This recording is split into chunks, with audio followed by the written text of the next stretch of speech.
So if you look at the visa bulletin and you're kind of, stuck in a backlog in maybe a different category, and that's why you're considering EB-5 in the first place, you'll see that, one of the big advantages for EB-5 applications is that 3 of the 4 categories are current, which means that you can file and do a concurrent filing right away. And this really does help to assuage some of the pain of the longer processing times that we've seen in high unemployment. When you're able to file an adjustment of status concurrently with your application, with your EB-5 application, you are able to get a work permit and a travel permit typically in just a few months, and those will last you until the time that you get your conditional green card. So although, high unemployment projects don't enjoy priority processing, they are current, just like rural projects on the visa bulletin, which does offer a distinct advantage from, let's just say, unreserved, which is still backlogged for India and China, and allows investors, if you're filing in an HUA or high unemployment area project, to file concurrently and get the advantages of an adjustment filing. So here's a summary of why some investors would choose the urban high unemployment deals, and why historically, before the RIA, a vast majority of deals were located in what would be urban high unemployment areas, and not nearly as many were in the rural areas.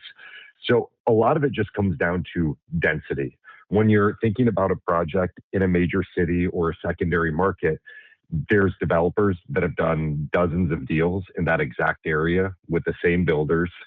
There's exact comparable projects. So if you're building a new multifamily project at a street corner, you can look around and within 5 miles have many comparable deals where you can see generally what things are going to rent for, what the occupancy will be, what recent exits have been, and just have a really good grasp of what the fundamental numbers look like for that project, because there's a lot of density and a lot of competition, but it's also a bit of a commodity in that generally things are stable in these types of market. The next key factor here is just execution. It's a lot easier to build in an infill project or on the outskirts of a major city as you're just filling in a vertical structure than it is to complete construction in rural areas.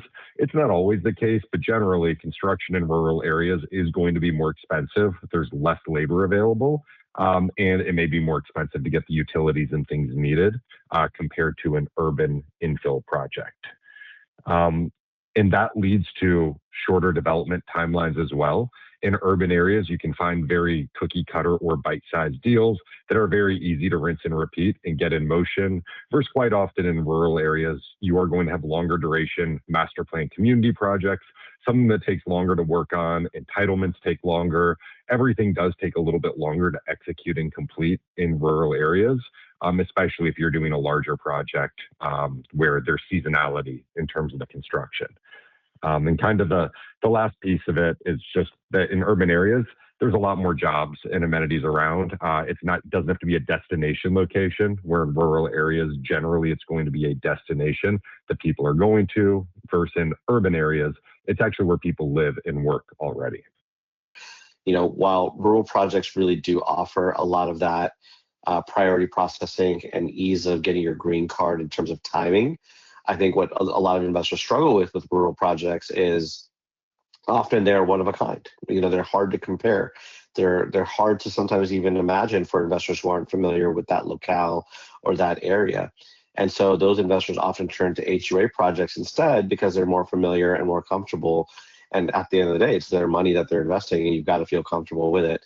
So, if you can take out one of the variables in EB-5 in a process that's obviously fraught with many, many variables, it's a huge advantage to those investors. So what I typically tell investors is, look, if your main priority is to get a green card as quickly as possible, right? And that last part is important, not just getting a green card, because either type of EB-5 project will get you that, but it's, I need it as soon as possible for XYZ reason. Maybe you've got a kid who's aging out, maybe, a job or something like that, or your career choice depends on having a green card in hand. For those investors, rural projects make a lot of sense. But if you're an investor who's looking for a balance out of the overall process, You want more predictability. You want to sleep a good night's sleep for just a 3 to 4 year period. And under the new rules, still be able to get your money back while continuing the immigration process down the road.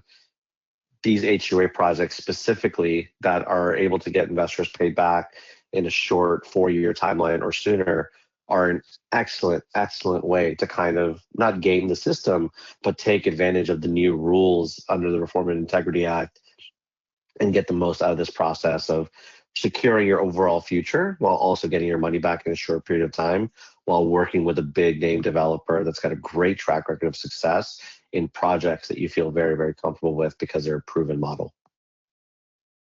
So just in a nutshell, what is the difference between loan and equity? Loan means you're providing debt or you're providing a loan to the developer. They are giving you a form of collateral. In this instance, Coulter provides us with a loan repayment guarantee that's collateralized by other assets that they've accumulated and own over the years, versus equity, which is exactly what it sounds like. You're essentially handing the developer money without some form of underlying collateral. But because you're basically participating in the project alongside them, you also get a higher return on your investment than you would with a loan. Okay, so the way that we structured these deals specifically is one, because we feel so comfortable with the way that Coulter structured these deals and is able to build and ultimately sell these types of buildings, we offer investors kind of a unique opportunity to join in the equity investment and earn a much higher return. So because you're taking slightly more risk, you're also getting a higher reward. In our case, we offer a 5% preferred return. This accumulates on an annual basis and is paid out at the very end once the project is completed and a sale occurs. So a good way to think about this is if your money is invested for about 3 years, you would put in $800,000, and then 3 years later, you would get back about $920,000.